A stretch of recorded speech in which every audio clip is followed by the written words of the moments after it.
Dance of democracy यानी कि लोकतन्त्रको नाच यो इन्डियन इलेक्सनको अन्तर्राष्ट्रिय मिडियाले दिएको एउटा फ्यासिनेटिङ नाम हो। जनसङ्ख्याको आधारमा विश्वकै सबभन्दा ठूलो लोकतान्त्रिक चुनाव हो भारतीय चुनाव। भारतीय चुनावले इन्डियामा आन्तरिक रूपमा मात्र प्रभाव नपारी अन्तर्राष्ट्रिय रूपमा नै प्रभाव पार्ने गर्छ। अझ विशेष त नेपाल जस्तो देश जसको इन्डियासँग लामो खुल्ला सिमाना र गहिरो आर्थिक र राजनीतिक सम्बन्ध छ। यही कारण यो चुनावको नतिजाबाट प्रत्यक्ष नेपाललाई पनि असर पर्छ। यस भिडियोमा विगतका दिनहरूमा इन्डियन इलेक्सनबाट जितेर आएका पार्टीहरूले नेपालमा के कस्ता प्रभाव पारेका थिए र आउँदै गरेको 2024 को चुनावपछि भविष्यमा इन्डो नेपाल रिलेसनको लागि सम्भावित इभेन्ट्सहरूको रिजल्ट के हुन सक्छ भन्ने कुरा हामी जान्ने प्रयास गर्नेछौँ।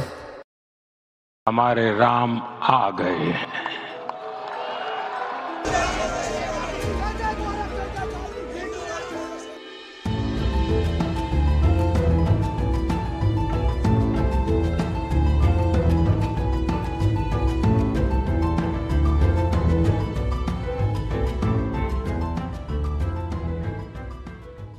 तर त्यो भन्दा पहिला अहिले हुन गइरहेको इन्डियन इलेक्सनको बारेमा केही सामान्य कुरा बुझौं।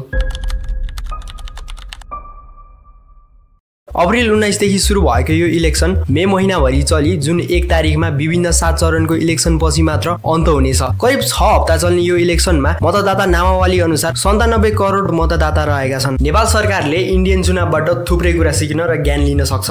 त्यसमध्ये पहिलो हो भोटिङ गराउने तरिका। इन्डियामा इलेक्ट्रोनिक भोटिङ मेसिनले भोटिङ हुने हुँदा चुनावको प्रोसेस नै सजिलो बनाई रिजल्ट चाँडै प्रकाशन गर्न मद्दत पुर्याइरहेको छ। 97 करोड भोटर्स भएको ठाउँमा पनि अन्तिम चरणको निर्वाचन सम्पन्न भएको 3 दिनमा चुनावको नतिजा नै आउट गरिन्छ। निर्वाचन पछिको कार्यकारी छानिने प्रक्रिया भने नेपाल र भारतमा लगभग एउटै नै छ। भारतमा पनि जुन पार्टीले बहुमत पुर्याउन सक्छ त्यो पार्टीले चाहेको नेता देशको प्रधानमन्त्री बन्ने गर्छ। अब हुन गइरहेको इन्डियन इलेक्सनमा पनि दुई गठबन्धन बीच इलेक्सनको घम्साघम्सी देखिएको छ।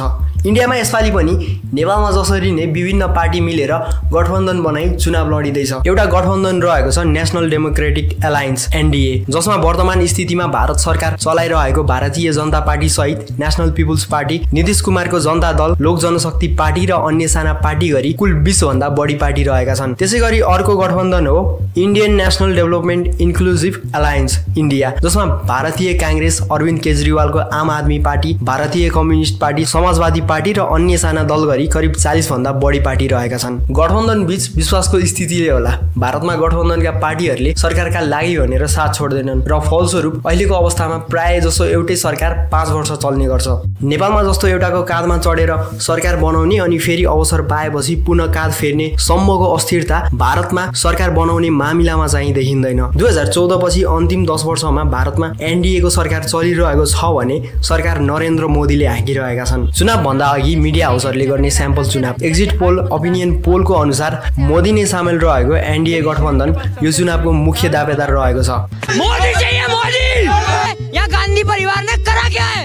सिलेंडर 2000 रुपए का हो जाए, चाहे पेट्रोल 500 रुपए लीटर हो जाए, लेकिन हम वोट देंगे मोदी जी को। पछिल्लो अवस्थामा भने मोदीले भारतमा राइट टु स्पीच अधिकार नै आफ्नो हातमा लिई विरोध र अन्य गतिविधिहरूमा आफ्नो प्रभाव देखाउँदै आएको आरोप मोदीलाई लागिरहेको छ। इलेक्सन नजिकै विपक्षी पार्टीका नेताहरूलाई पक्राउ गर्नेदेखि वर्षौं थन्किएका फाइलहरू खोली विपक्षी पार्टीमा डरको माहौल बनाइरहेका छन् भन्ने गरिन्छ मोदीले। यसरी नै उनले इन्डाइरेक्टली पक्राउ गराएका एक प्रभावशाली व्यक्ति हुन् दिल्लीका मुख्यमन्त्री र इन्डिया गठबन्धनको मुख्य पार्टी मध्ये एक मानिने आम आदमी पार्टीका प्रमुख Arvind Kejriwal. Main stream media नै कन्ट्रोल गरेको आरोप मोदीलाई लाग्ने कुनै नयाँ आरोप भने पक्कै पनि होइन। त्यस्तो अवस्थामा तिनै मिडिया हाउसहरूले गरेको ओपिनियन पोल, एक्जिट पोलको नमुनाको डाटामा भर परेर चुनाव अगाडि नै NDA गठबन्धन विजय भई मोदी नै पुनः प्रधानमन्त्री बन्ने छन् ठ्याक्कै भन्न सकिन्न। भ्रष्टाचारको विरोधमा अभियान चलाउने भनेर मेन स्ट्रिम मिडियाले मोदीलाई सपोर्ट गरिरहेकै बेलामा भारतकै इतिहासकै सबभन्दा ठूलो भ्रष्टाचार भनिएको इलेक्टोरल बोन्ड घोटालाको बारेमा भने ती मिडिया मौन रहे पनि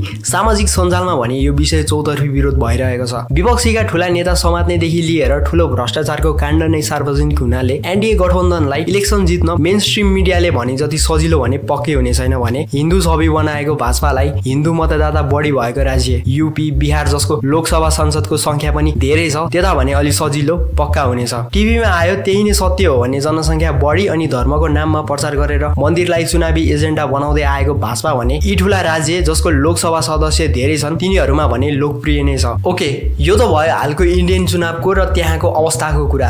अब कुरा गरौँ इन्डियामा रहेका नेपाली मूलको मतदाताहरूको बारेमा। कुनै पनि देशको चुनाव हुँदा विदेशी मूलका त्यहाँ बसेर मत अधिकार पाएका व्यक्तिको भोटिङ इम्प्याक्ट नै छुट्टै हुन्छ। देशमा हुँदा जे भनेर बाडिए पनि देश बाहिर त्यो विदेशी मूलका भनिएका मान्छेहरूको सोचमा एकता देख्न सकिन्छ र कुनै पनि देशको चुनावमा त्यो एकताले ठूलो असर पर्ने हुँदा विदेशी मूलका मानिसलाई आफूतर्फ आकर्षित गर्नलाई थुप्रै चुनावी एजेन्डाहरू चलाइन्छ। त्यसरी नै चलाइएको एउटा लोकप्रिय एजेन्डा थियो अमेरिकी चुनावमा ट्रम्पलाई समर्थन देखाउनलाई गरिएको मोदीको 2019 को अमेरिकी भ्रमण र केही समयपछि ट्रम्पको भारत भ्रमण। यसरी विभिन्न एजेन्डाहरू चलाएर विदेशी मूलका मतदाताहरूमा प्रभाव पार्नु चुनावमा खासै नयाँ कुरा भने पक्कै पनि होइन। नेपाली नपुगेको ठाउँ कहाँ नै होला र भनेर हामीले मजाकमा भन्ने गरेको विषय हो। त्यसरी विश्वभरि नै छरिएर रहेका नेपाली मूलका व्यक्ति भारतमा पनि उल्लेखनीय मात्रामा रहेका छन्। नेपाली मूलका मानिसहरूको एकताले गर्दा उनीहरूको भोटिङ पावर पनि बलियो रहेको छ। विशेष गरी उत्तराखण्ड, पश्चिम बंगाल र आसाम जस्ता राज्यहरूमा नेपाली मूलका मतदाताहरू बढिरहेका छन्। निर्वाचन क्षेत्रको निम्ति यहाँ मतदान भइरहेको छ। यस्तो स्थितिमा उनीहरूले पार्न सक्ने इम्प्याक्ट इन्डियन इलेक्सनका दुई गठबन्धनले स्पष्ट रूपमा बुझेका छन्। नेपाली मूलका भोटर्सलाई इम्प्रेस गर्न नेपाली मूलकै नेता छानेर प्रचार गर्नेदेखि नेपाली भाषा बोलिने राज्यहरूमा नेपाली भाषा चुनावी क्याम्पेनहरू पनि भइ नै रहेका छन्। ओके, अर्काको देश अर्काको ठाउँ जसको सरकार आए पनि हामीलाई के चासो भन्ने कुरा हामी मध्ये धेरैलाई लाग्न सक्छ। तर नेपालमा इन्डियाको इम्प्याक्ट कति रहेको छ भन्ने कुरा हामीले हाम्रो भिडियोहरूमा पहिले नै भनिसकेका छौँ। यस्तो स्थितिमा भारतमा सरकार चलाउने पार्टीले नेपालमा पनि केही हदसम्म म्यानिपुलेसनको काम गर्ने हुँदा हाम्रो लागि यो एकदम नै चासोको साथै प्रभाव पार्ने विषय बन्न आउँछ। इन्डियामा चुनावपछि जितेर सरकारमा आएका कुन इन्डियन राजनीतिक पार्टीहरूले नेपालमा अहिलेसम्म के कस्ता प्रभाव पारे त भन्ने जान्न हामीले इतिहासबाट नै सुरु गर्नुपर्ने हुन्छ, जुन काङ्ग्रेसबाटै सुरु भएको थियो। 1947 मा इन्डियामा स्वतन्त्रता आएपछि सबभन्दा बढी समय सरकार चलाएको पार्टी हो इन्डियन काङ्ग्रेस। नेपालमा विभिन्न कालखण्डमा विभिन्न विषयमा इन्डियन काङ्ग्रेसको पोलिटिकल प्रभाव रहेको कुरा नौलो विषय भने पक्कै पनि होइन। यो अवधिमा इन्डियन काङ्ग्रेसले नेपालप्रतिको नीतिमा दुवै पोजिटिभ र नेगेटिभ इम्प्याक्ट पारेको देख्न सकिन्छ। सन् 1950 मा पहिलो पटक भएको Nepal India piece and friendship agreement हुँदा भारतको प्रधानमन्त्री इन्डियन काङ्ग्रेसका नेता जवाहरलाल नेहरू रहेका थिए। दुई देशको सम्बन्ध सुधार्ने र सार्वभौमसत्ता कायम गरी एकअर्काको आन्तरिक निर्णयमा हस्तक्षेप नगर्ने भनेर गरिएको यो सम्झौतापछि इन्डियाले सम्झौता अनुरूप काम नगरी नेपाली राजनीतिमा इन्डियाको हस्तक्षेप र इन्डियन प्रभाव पनि क्रमशः बढाउँदै गयो। उनै भारतीय प्रधानमन्त्री जवाहरलाल नेहरूको प्रभावमा नेपालबाट राणा शासनको अन्त्य भई राजा त्रिभुवन पुनः पूर्ण शक्तिमा आएका थिए। राणा शासनको क्रममा रातारात भागेर इन्डियन सेफ जोनमा पुगेका त्रिभुवनलाई दिल्लीले नै सम्झौता गराई गद्दीको फुल पावर राजालाई दिएको थियो भन्ने कुरा त हामी सबैलाई थाहा भएकै विषय हो। सन् 1960 विक्रम सम्वत 2017 सालमा राजा महेन्द्रले राजनीति पार्टीबाट सत्ता आफ्नो हातमा लिएका थिए। निर्वाचन पछि बनेको यो मन्त्रीमण्डलले शान्ति सुरक्षा कायम गर्ने जस्तो हरेक सभ्य सरकारको प्राथमिक कर्तव्य पनि पूरा गर्न सकेन।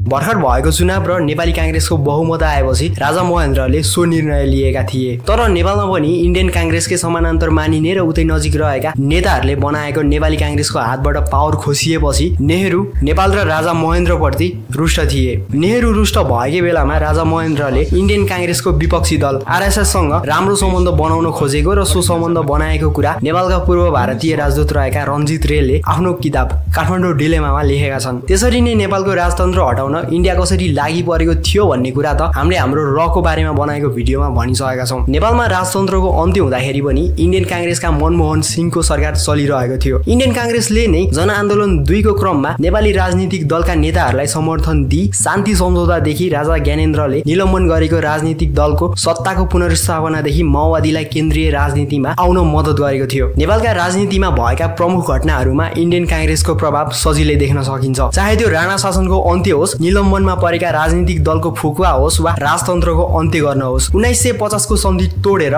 भारत प्रत्यक्ष रूपमा नेपाली राजनीतिमा हाबी भएको देखिन्छ। नेपालको लागि सबभन्दा ठूलो आत्मघाती मानिने कोशी सम्झौता हुँदाखेरि पनि इन्डियामा इन्डियन काङ्ग्रेसकै सरकार थियो। सोही सम्झौताले गर्दा कोशी चरम सीमामा रहेको बेला कोशीको बाँध बन्द गरेर पानीको फ्लो रोक्न नेपाल बाध्य हुने गरेको छ र फलस्वरूप नेपालमा हरेक वर्ष कोशी जोडिएका जिल्लाहरूमा बाढी आएर खुद नेपालका जिल्लाहरूलाई नै ठूलो नोक्सान हुने गरेको छ। त्यसैगरी गण्डकी सम्झौता हुँदाखेरि पनि इन्डियाका प्रधानमन्त्री जवाहरलाल नेहरू नै थिए। इन्डियन काङ्ग्रेसका पीवी नरसिंह राव प्रधानमन्त्री भएको बेला नै महाकाली सन्धि भएको थियो र त्यो सन्धिले लिएर आएको प्रभावको बारेमा हामी छुट्टै एउटा विशेष भिडियो लिएर आउँदैछौँ। इन्डियन काङ्ग्रेस नेपालको पानी र प्राकृतिक स्रोतको सन्धि गरेर भरपूर उपयोग गर्न कहिले पछि हटेन र घाटा सधैँ हामीले बेहोर्नु पर्यो।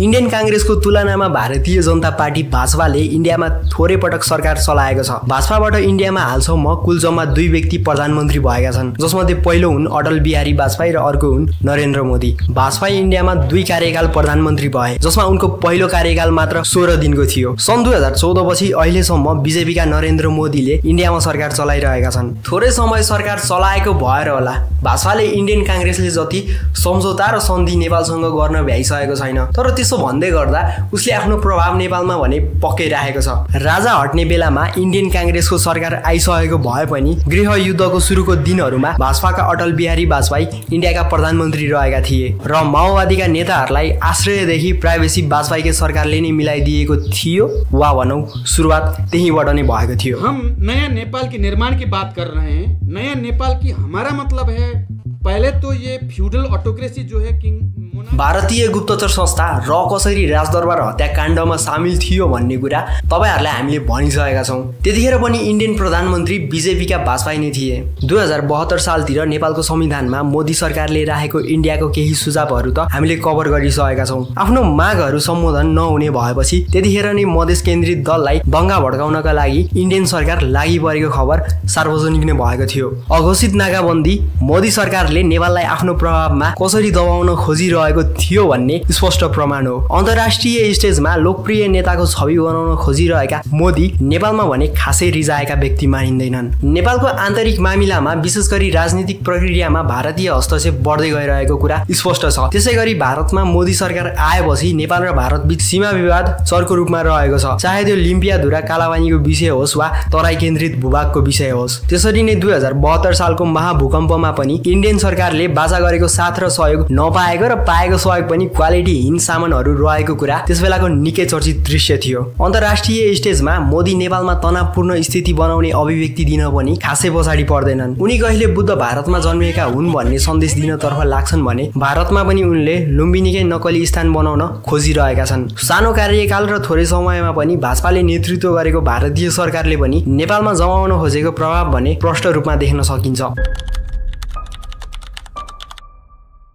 अब कुरा गरौँ, यदि इन्डिया एलायन्सले चुनाव जित्यो भने आगामी दिनहरूमा नेपालमा के कस्ता असर पर्ने छ र यदि एनडीए एलायन्सले चुनाव जित्यो भने नेपालमा के कस्ता असर पर्ने छ भन्ने बारेमा। कांग्रेस सरकारको नेपालप्रतिको मुख्य एजेन्डा आफ्नै समानान्तर मानिने पार्टी नेपाली कांग्रेसलाई सत्ताको वरिपरि राखेर नेपाली प्राकृतिक स्रोत र साधनको आफ्नो हितमा प्रयोग गर्ने हुन्छ। अहिले नेपालमा प्राकृतिक स्रोतको एउटा मुख्य उपयोग हाइड्रो पावरमा देखिएको छ र यदि इन्डिया एलायन्सले चुनाव जितेर कांग्रेस पुनः एकपटक सरकारमा आयो भने उसको मुख्य उद्देश्य पनि हाइड्रो पावर वरिपरि नै रहनेछ। नेपाल र भारत बीच व्यापारको एकदम नै नजिकको सम्बन्ध रहेको छ र यस्तो मन्दीको बेलामा भारतीय सरकारको रुलिङ पार्टी नै परिवर्तन भयो भने नयाँ सम्बन्ध स्थापित गर्न ट्रेड ब्यारियर केही समयको लागि बढ्न सक्ने हुन सक्छ र भाजपाको नजिक रहेका बिजनेसम्यानहरूले गर्ने इन्भेस्टमेन्ट नआउने सम्भावना पनि बढी हुन जान्छ। कांग्रेस सरकार नेपालको सत्ता परिवर्तनमा प्रत्यक्ष रूपमा कसरी सहभागी हुने गरेको छ हामीले त्यो कुरा माथि नै भनिसकेका छौं। नेपालमा राजनीतिक स्थायित्व इन्डियन कांग्रेसले पनि पक्कै चाहँदैन भन्ने इतिहासले हामीलाई देखाएको छ। कांग्रेस सरकारले आफ्ना छिमेकी देशहरूको निर्भरता इन्डियामाथि बढाई पूर्ण नियन्त्रण लिने गरेको छ, चाहे त्यो भुटानलाई कन्ट्रोल गर्न होस् वा सिक्किमलाई कब्जा नै गर्न किन नहोस्। यसरी नै सम्बन्ध बिग्रिएको नेपाल इन्डियालाई कांग्रेस सरकारले सम्बन्ध सुधार्ने भन्दै नेपालको डिपेन्डेन्सी भारतमाथि झन् एग्रेसिभली इन्टरफेयर गर्न सक्छ भने भाजपाले पनि त्यस्तो नगर्ला भन्न सकिन्न। त्यसैगरी यदि भाजपाले नेतृत्व गरिरहेको एनडीए गठबन्धनले चुनाव जित्ने हो भने पनि प्रभाव भने केही हदसम्म सेम नै रहनेछ। भाजपा भारतमा हिन्दू एक्टिभिस्ट पार्टी मानिन्छ।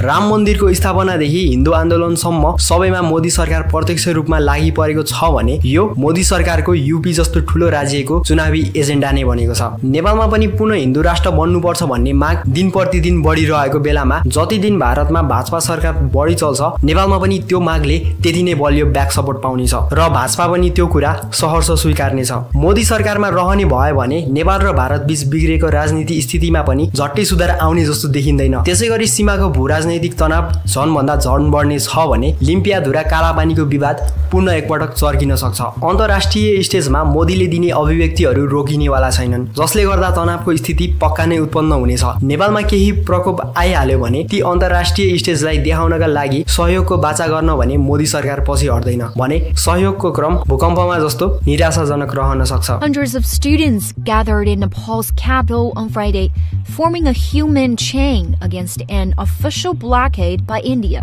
एउटा कुरा मोदीको तारिफ योग्य के छ भने उनी एउटा विश्व नेता बनेर उदाइरहेको बेलामा उनी भारतकै अरू प्रधानमन्त्री भन्दा बढी नेपाल भ्रमण गर्ने गर्दछन्, जसले गर्दा अन्तर्राष्ट्रिय स्टेजमा नेपाललाई सान्दर्भिक रहन मद्दत पुर्याउनेछ। मोदीले भारतमा विपक्षी दलको बैंक खाता रोक्का गरी उनीहरूलाई चुनावको प्रचार प्रसार गर्नबाट रोक लगाउनेदेखि विपक्षीका एक ठूला नेता जो देशको राजधानीको राज्यका मुख्यमन्त्री छन् उनलाई पक्राउ गर्न सक्छन् भने उनले चाहेको खण्डमा इन्डाइरेक्टली नेपाली राजनीतिज्ञको पनि त्यही अवस्था भने पक्कै पनि गर्न सक्छन्, जसले गर्दा नेपालमा प्यानिकको स्थिति नै सिर्जना हुन सक्छ। भारतमा नै लोकतन्त्र खतरामा छ भनिरहेको बेलामा यदि भारतमा सोही पार्टीले पूर्ण चुनाव जित्ने हो भने नेपालको सार्वभौमसत्तामा पनि पक्कै नै खतरा हुनेछ। भारतमा सरकार जसको आए पनि नेपालसँग सम्बन्धित नीति नियम बनाउने भनेको भारतीय ब्युरोक्रेसीले नै हो। नेपालमा राजनैतिक अवस्था भारतको राजनीतिक दलमाथि भन्दा पनि इन्डियन ब्युरोक्रेसीमा भर पर्छ। सरकार फेरिन सक्छ, सरकार चलाउने पार्टी फेरिन सक्छन्, प्रधानमन्त्री नै फेरिन सक्छन्, तर राष्ट्रिय इन्ट्रेस्टको टपिक भने सेम नै रहनेछ। राजनीतिक दलको व्यक्तिगत र पार्टीगत स्वार्थको विषय भने केही हदसम्ममा सेम नै रहनेछ। तर विडम्बना नेपालको ब्युरोक्रेसी र राजनीतिक पार्टीहरू भने भारतसँग समान व्यवहार गर्ने सोच नै राख्दैनन्। यो दोष अहिलेका गणतान्त्रिक नेतालाई दिन मात्र पनि गलत नै हुन्छ। यो समस्या आधुनिक नेपाल स्थापनादेखिको समस्या हो, तर के यो समाधान नै गर्न नसकिने समस्या हो त?